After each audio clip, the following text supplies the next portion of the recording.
안녕하세요. 군것질 멘토 남희건입니다. 자, 언어 영역 2012년 9월 모의평가 37번 풀이하도록 하겠습니다. 자, A 부분의 보기의 내용은 2본이 있다. 보기가 추가됨으로써 나타나는 효과로 가장 적절한 것은 3점짜리 문제였어요. 하지만 겁먹을 필요 없습니다. 어려운 문제 아니고요. 보면 정말 쉬운 문제예요.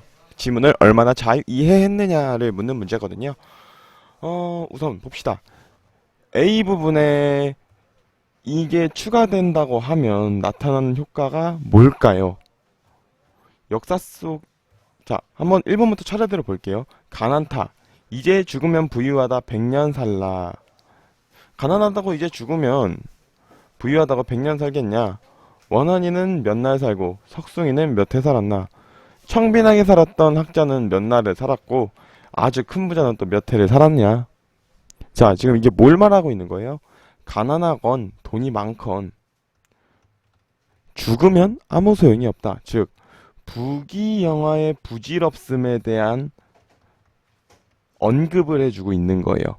그러한 내용이 A에 들어간다고 합니다. 자, A 앞에 두 줄을 봅시다. 남의 부귀 부럽게 여겨 손을 친다고 나아오랴. 하나만 앞에 더 볼게요. 내 빈천을 싫게 여겨 손을 저어 물러가며. 무슨 뜻일까요? 굉장히 어려운 구조죠. 내 빈천, 내가 가난한 걸 싫게 여겨, 싫다고 여겨서 손을 저으면, 손을 휘저으면 물러가겠냐, 그 가난이 물러가겠냐 라고 말하고 있는 거고요. 그 다음 줄, 남의 부귀를 부럽게 여겨서 손을 친다고, 나에게 오라고 손짓을 한다고 나아오랴, 내게 오겠느냐. 인간 어느 일이 명밖에 있으리. 명, 여기선 목숨이 아니고 운명을 말하고 있는 겁니다. 인간에 있어 인간사 어느 일이 운명밖에 있겠냐. 자, 그리고 부귀영화의 덧없음에 대해서 나오고, 빙의 무언을 어렵다 하건만은, 자, 가난해도 원망하지 않는 것을 어렵다 하건만은 내 삶이 이렇게 가난하다 한들 서러운 뜻이 없다라고 말하고 있죠. 자, 이렇게 됐어요. 부귀영화의 덧없음에 대해서 확실히 구조가 생기게 되었죠. 그러면 이제 한번 봅시다. 1번, 여러 인물을 등장시켜 대화 상황으로 전환하고 있다. 대화 상황으로 전환되지 않았어요. 지금 애초에 그냥 말을 하듯이 던지듯이 말을 하고 있었고요. 인물을 등장시킨 것은 대화 상황으로 전환시키기 위해서가 아니었죠. 예를 들어서 부귀영화의 덧없음에 대한 그 공감을 심어주기 위한 것이었어요. 따라서 1번은 오답입니다. 그리고 2번, 새로운 공간을 더하여 사건의 선후관계를 짐작하게 한다.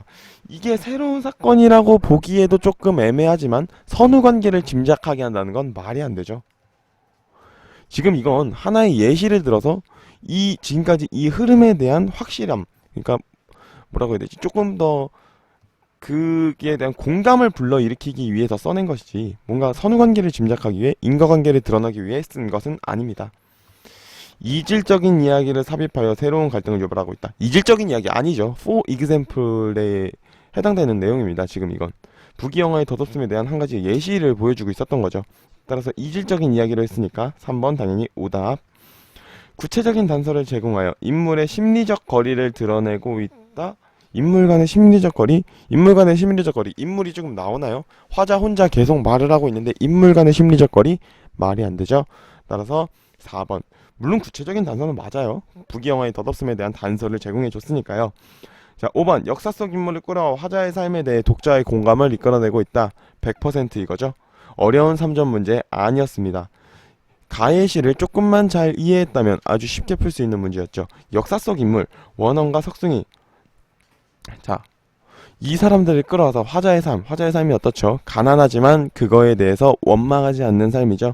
부귀영화의 덧없음을 깨달은 삶이잖아요. 그렇기 때문에 독자의 공감을 더 이끌어내는데 도움이 되겠죠. 따라서 정답 5번입니다. 다시 한번 생각해 보시고 모르시겠는 것은 군것질로 질문해 주세요.